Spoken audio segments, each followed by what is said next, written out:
Hi guys, former Tory Minister Conor Burns told LBC that Liz Truss was one of the biggest problems he and other Tories faced on the doorstep during the election. Constituent after constituent brought up Liz Truss, which Conor described as a body blow. No matter how much the Tories tried to fight the idea, she was linked to mortgages going up, in some cases by hundreds of pounds. The Conservatives used to be able to fight elections on being the party of sound economics, which of course is not true, but perception is everything in politics. Perhaps the silver lining was that she lost her seat and will now be a bit quieter. And Truss's inability to shut up was dogged us. I mean, I did something like 35 House meetings during the campaign. Former constituents who very generously opened their home, invited their neighbours in. In every single one of those, she came up. The body blow to economic credibility, to our perception. The perception of us being competent was dealt a body blow by Liz Truss.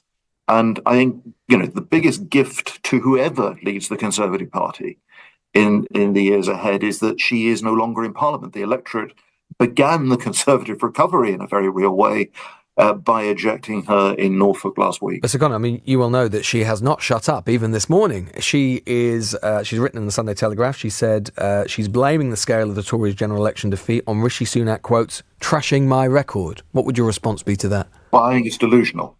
And I think it's time to call it out for what it is. I don't think she's actually well. And I think those who are close to her are letting her down by not telling her the truth. She is preposterous. She is toxic. She needs to be quiet. And, to this sort of, this lunatic lie that, it was the conspiracies, it was the deep state, it was the Treasury, it was the Office of Budget Responsibility, it was, gnomes at the bottom of the garden. It was incompetence. And Liz Truss was the longest continuous serving minister since 2010. And her record across a whole range of things was pretty mediocre. She made a lot of fuss recently about the gender debate and conversion therapy and so on. She did bugger all on that when she was Equalities Minister. Kemi Badenoch did a huge amount on that subject. I just think she is now irrelevant and should be treated by the Conservative Party as such. Do you think she? I love this. I love the gnomes at the end of the garden. It sums up Liz Truss to a T. And you can imagine, people, Conservative candidates knocking on doors and people talking about the cost of living crisis. And if they weren't talking about that, they were talking about maybe their mortgages doubling because of Liz Truss and Kwasi Kwarteng's mini budget, but in particular Liz Truss because she was Prime Minister, and asking why is she still around. So John Curtis has mentioned on a number of occasions how the Tories took a 6% hit in the polls because of the mini budget. Now the one before that, the massive hit they took before that was of course Partygate, but Liz Truss and the mini budget cost the Conservatives 6 percentage points. Now I'm not saying Rishi Sunak could have eliminated that problem, but he should have, and I mentioned it so many times, he should have kicked her out of the party along with Kwasi Kwarteng as soon as he took over. Because he must have realised this was massively problematic for his party and for his government going forward. Because the Labour Party and other parties could just point the finger at the Conservatives and say, Liz Truss, and that would be already costing them votes. But they didn't kick her out. They should have. And then she stayed there, creating problems. As Conor Burns pointed out, she wouldn't shut up. And every time she opened her mouth, I think she was costing the Conservatives votes.